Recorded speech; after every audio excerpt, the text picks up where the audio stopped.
In this video, we're basically going to fill the space between all devs and Python. So if you have not yet watched my part 1 video, please do watch it. You'll know what exactly I'm talking about. So this is how it's going to look like. Here we're going to fill it with blue. This all devs is going to be blue and this orange color is going to be Python. So we have set the label over here. We're going to set. So here we have this outline is going to be all devs and this orange outline is going to be Python. And between that we have colored it with blue. Let's see how to fill them up.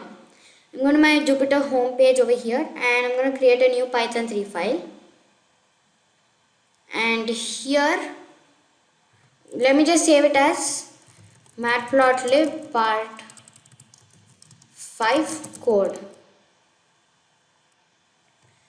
And here, first of all, let's begin with the imports. First, we have to import pandas. I'm going to say import pandas and then we're going to import Matplotlib. So I'm going to say from Matplotlib import pyplot.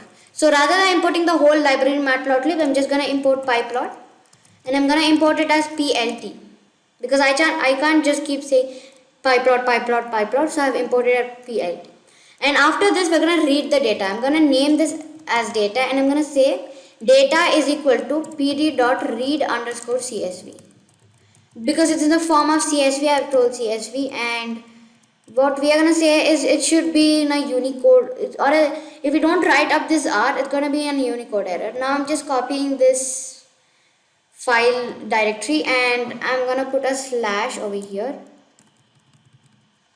Let me just say slash data.csv. So, okay, I haven't ended this up. Yeah, so after we read this data up, what we have to say is we're going to just call this head. So let me just show you guys. If I call the head, I'm going to get what exactly 5 things about it. Like 5 columns about it. So this is how it's going to look, which have one column as age, all devs, Python and JavaScript. In this video, we're not going to use JavaScript. So after calling the head, what I have to do is I have to initialize something called as age. We can't just keep saying that we have got it from all devs, or we have got it from the data, So rather than that, I'm going to say ages is equal to data and age. So whenever we call this ages, this is going to come up here. So let's do the same for all devs. So I'm going to call this as devs_salary. So this project is basically like for this age, how much salaries we're going to get from this all devs, like all the development languages, or in Python, how much salary we're going to get. So we're going to compare them like that using line graph. So I'm going to say dev salaries is equal to data all_devs.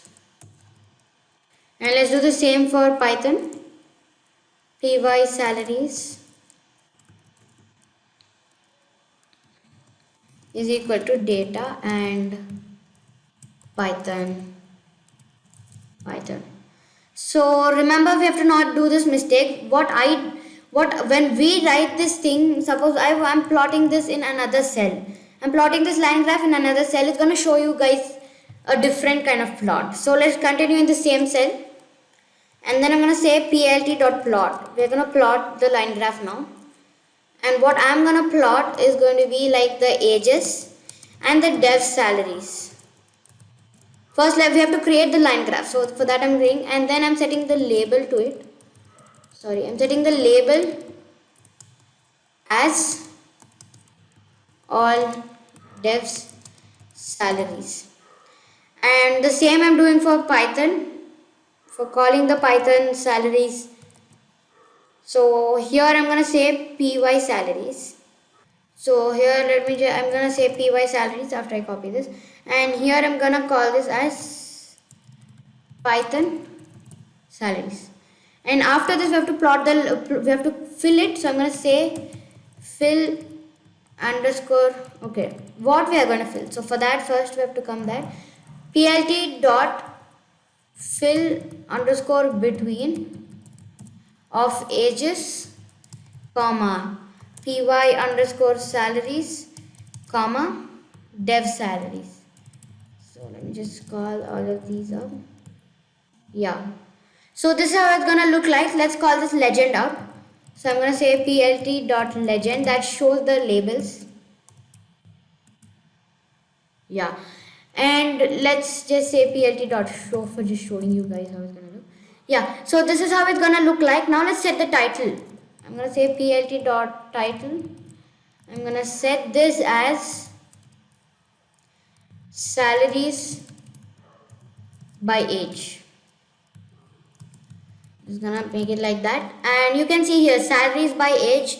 And suppose I want to set the x-axis one, so I'm gonna say plt dot x label, and let's just set it as ages, and the y label is gonna be like the same way, and here I'm gonna say salaries. So you can see salaries and ages. So yeah, now we know how to exactly fill between two, when you want to compare, when you are drawing two line graphs in one graph, like in one whole thing, we're going to compare two values using line graph, and you want to fill them between to make it look more attractive. You can use that code. So yeah, now we know how to. That's great. Thank you friends. Please do like, share, subscribe and comment below. Bye bye.